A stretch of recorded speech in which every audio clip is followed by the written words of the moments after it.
안녕하세요 여러분.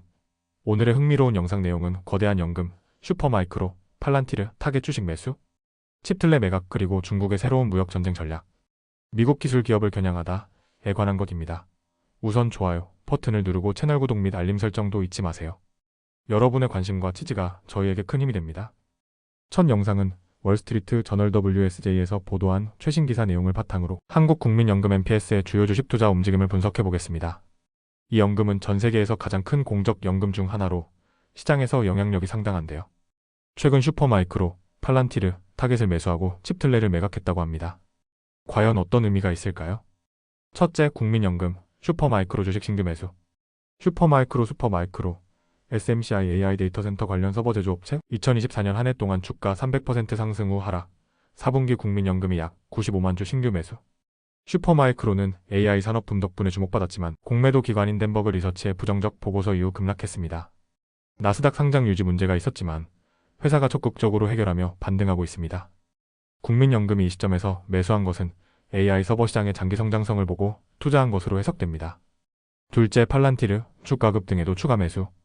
팔란티르 PLANTIR, PLTR 빅데이터 분석 앤드 AI 기업 2024년 추가 78% 상승, 2025년 현재까지 47% 추가 상승, 4분기 국민연금이 190만 주 추가 매수 총 490만 주 보유.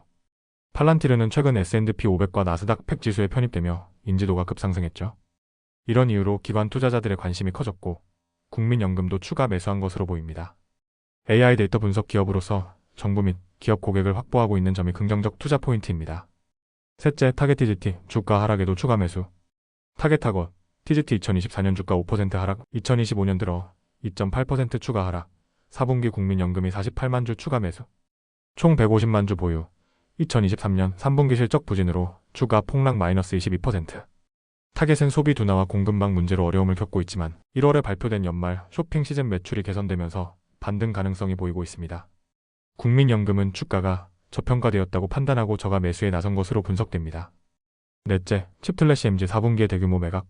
칩틀레 멕시칸 그릴 치포틀리 CMG 2024년 주가 32% 상승, 하지만 2025년 들어 5% 하락, 4분기 국민연금이 약 61만 주 매각 총 300만 주 보유. 칩틀레는 최근 CEO 브라이언 니콜이 스타벅스 CEO로 이직하며 불확실성이 커졌습니다. 게다가 4분기 매출이 기대치를 밑돌고 2025년 매출 가이던스도 낮아졌죠. 이러한 이유로 국민연금이 차익 실현을 위해 일부 매도한 것으로 보입니다. 다섯째, 마무리 및 투자 시사점. 국민연금은 AI 및 데이터 분석 관련 주식 슈퍼마이크로, 팔란티르를 강하게 매수. 타겟 주가는 저점에서 추가 매수, 향후 소비 회복 기대. 칩틀레는 CEO 이직과 실적 둔화로 일부 차익 실현.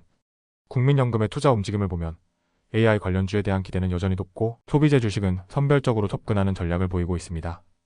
다음 영상은 월스트리트 저널에서 보도한 내용을 바탕으로 최근 미중 무역 전쟁 속에서 중국이 어떻게 미국 기술 기업들을 압박하고 있는지 알아보겠습니다. 중국 정부가 반독점 조사와 규제를 활용해 엔비디아, 구글, 애플, 브로드컴 등을 압박하고 있다는 소식인데요. 과연 어떤 배경에서 이런 움직임이 나오고 있는지 미국 기업들은 어떻게 대응할지 살펴보겠습니다.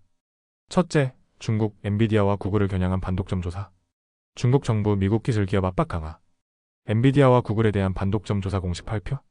추가 규제 대상으로 애플, 브로드컴, 시놉시스 거론. 중국 정부는 최근 미국의 반도체 수출 규제 강화에 대응하기 위해 반독점 조사라는 새로운 무기를 꺼내들었습니다. 엔비디아와 구글이 그 첫 번째 타깃이 되었는데요. 중국은 엔비디아가 특정 고객을 차별했다는 이유로 반독점 조사를 개시했고 구글은 자사 앱 스토어 정책과 시장 지배력 남용 여부에 대해 조사받고 있습니다. 여기서 주목할 점은 중국이 단순한 시장 규제가 아닌 정치적 협상 카드로 활용하고 있다는 점입니다. 특히 미국이 중국산 반도체 및 AI 기술에 대한 제재를 강화한 직후 중국이 미국 기술 기업들에 대한 조사를 발표했다는 것이 눈길을 끕니다. 둘째, 애플과 브로드컴도 감시 대상. 중국 정부 애플과 브로드컴도 규제 가능성 시사. 애플의 앱스토어 정책 문제 3기 시작. 브로드컴의 반도체 시장 지배력 조사 가능성. 중국 정부는 애플의 앱스토어 결제 수수료 문제를 조사하며 애플이 중국 내 개발자들에게 과도한 요금을 부과하고 경쟁을 저해한다는 주장을 펼치고 있습니다. 텐센트와 틱톡 모회사인 바이트댄스가 이 문제를 제기하며 중국 정부의 규제 압력이 강화될 가능성이 커지고 있습니다. 한편 브로드컴도 반도체 시장 내 독점적 지위를 남용했다는 이유로 조사 대상에 오를 가능성이 제기되고 있습니다. 특히 브로드컴은 2022년부터 VM웨어 인수를 추진하고 있는데 중국이 이 거래를 승인하지 않을 가능성이 커지면서 불확실성이 확대되고 있습니다. 이처럼 중국 정부는 미국 기술 기업들을 압박하면서 동시에 이를 협상 카드로 활용하려는 움직임을 보이고 있습니다. 셋째, 중국의 무역 협상 전략 규제 도구 활용. 미국의 반도체 규제에 대한 맞대응 전략. 과거 미국의 방식 따라 신뢰할 수 없는 기업 리스트 운영, 반독점법을 개정하여 미국 기업 규제 강화. 중국은 미국이 화웨이를 제재한 것과 같은 방식으로 대응하고 있습니다. 2020년 미국이 화웨이를 거래 금지 목록에 올리자 중국도 이에 맞서 신뢰할 수 없는 기업 리스트를 만들었죠. 또한 2022년에는 반독점법을 개정하여 해외 기업들의 반경쟁적 합병과 시장, 지배력 남용을 더욱 강력하게 규제할 수 있도록 했습니다. 이러한 움직임은 단순한 시장 규제가 아니라 미국과의 무역 협상에서 유리한 위치를 차지하기 위한 전략적 도구로 활용되고 있습니다. 넷째, 미중 기술 전쟁 속 반도체 앤드 AI 산업의 미래. 미국과 중국 간의 반도체 및 AI 패권 경쟁 심화, 엔비디어, AMD, 인텔 등 미국 기업들의 중국 내 사업 불확실성 증가, 중국의 규제 강화가 미국 기업의 장기적 리스크로 작용 가능. 미국과 중국의 기술 전쟁이 격화되면서 미국의 주요 반도체 기업과 AI 관련 기업들의 중국 내 사업 환경이 점점 불확실해지고 있습니다. 특히나 엔비디어, AMD, 인텔 같은 반도체 기업들은 중국 시장을 포기할 수 없는 상황인데요. 하지만 중국의 규제를 강화하고 미국의 제재에 보복 조치를 가할 경우 이들 기업의 성장성에도 악영향을 미칠 가능성이 큽니다. 이와 동시에 중국 정부는 자국 반도체 산업을 육성하는 정책을 가속화할 가능성이 높습니다.